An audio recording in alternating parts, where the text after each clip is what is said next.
And now joining me on WION Newsroom, Adar Juneja, who will get us all the insights in the world of business. Nikita Singh will give us all the updates from the world of tech. And Vidur Kathuria will get us all the updates from the world of sports. And we begin by going over to Adya for market updates.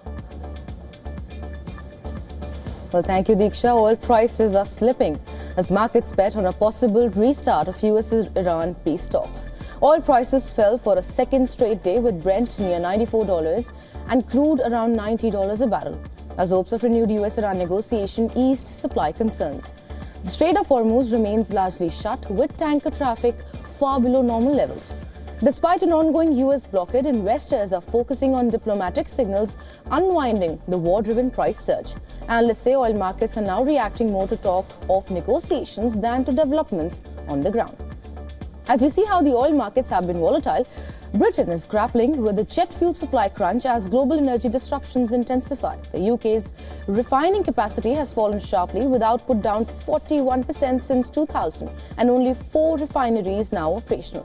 While petrol supply remains stable, the country depends heavily on imports for diesel and jet fuel. Kerosene imports are more than 3 times domestic production, with nearly 60% sourced from Gulf countries. With just 1 month of stockpiles in the Strait of Hormuz under strain, jet fuel prices have surged, raising concerns over high airfares and tighter flight capacity. And finally, India's wholesale inflation has climbed to its highest level in over 3 years. Wholesale prices rose 3.88% in March, beating expectations and up from 2.13% in the month of February. The increase was driven by higher costs of oil, food and manufactured goods. Manufactured product prices rose 3.39%, while fuel and power turned positive, up 1.05% after a decline last month. Food prices remain steady at 1.85%, with vegetable inflation easing. Analysts say rising energy costs are beginning to feed into broader price pressures. And that is it from business. Now for all the tech updates, it's over to you, Nikita. Thanks so much, Adya. First up, French President Emmanuel Macron is set to host a video call with EU leaders and European Commission President Ursula von der Leyen to discuss a coordinated push for a ban on social media access for minors across Europe. Now, Macron's office said the initiative comes amid growing political concern over child safety and online exposure on digital platforms. Spain's Prime Minister, along with representatives from Italy, the Netherlands and Ireland, are expected to join the discussions. Now, the President's office said the aim is to ensure a unified European approach, so member states move in step with the European Commission on regulation. Next up, OpenAI has unveiled a new AI model focused on cybersecurity called GPT 5.4 Cyber. Now, the model is a specialized version of its latest flagship system, fine-tuned for defensive cyber work. The announcement comes just days after Anthropic introduced its own frontier model, Mythos. OpenAI says GPT 5.4 Cyber will be rolled out on a limited basis to vetted security vendors, organizations, and researchers. The company says access is being restricted due to the model's more permissive design and potential risks. Anthropic's Mythos model, announced earlier this month, is being tested under an initiative called Project Glasswing, where select organizations are allowed to use the model for defensive cybersecurity purposes. And lastly, Amazon has announced a $11.57 billion deal to acquire Globalstar, boosting its satellite ambitions. Now, the move is aimed at competing with SpaceX's Starlink, which dominates the market with over 9 million users. Globalstar currently operates about 24 satellites, which Amazon will add to its existing network.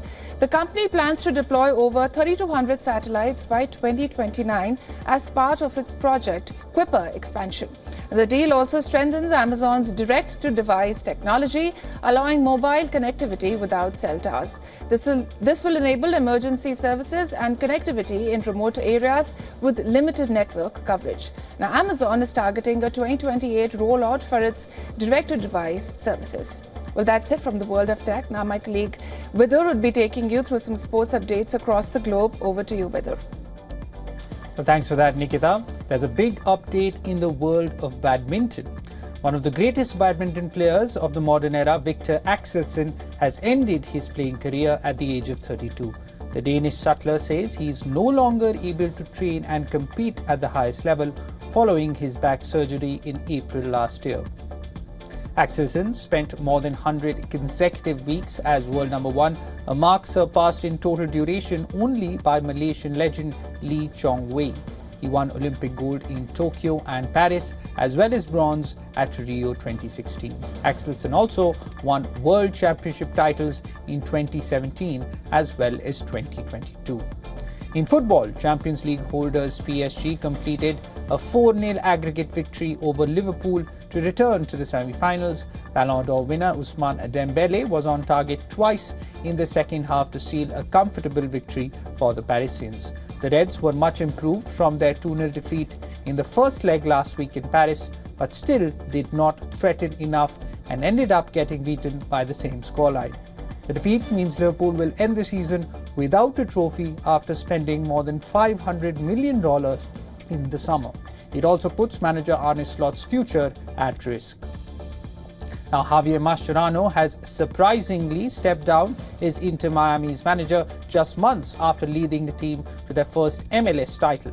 In the club's announcement on the move, Mascherano said he was leaving for personal reasons. However, interestingly, the club later announced that his coaching staff will also depart the club.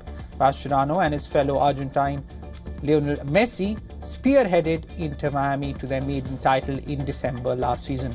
Sporting director Guillermo Hoyos will take over as head coach on an interim basis. Mascherano's departure is unlikely to affect Messi's future at the club. He's contracted with the side till the end of 2028. Well, that's it from the world of sport. For now, it's back to you, Diksha. Thank you so much, Vidur, Nikita and Adya for getting us all those updates from the realms of sports, tech and business.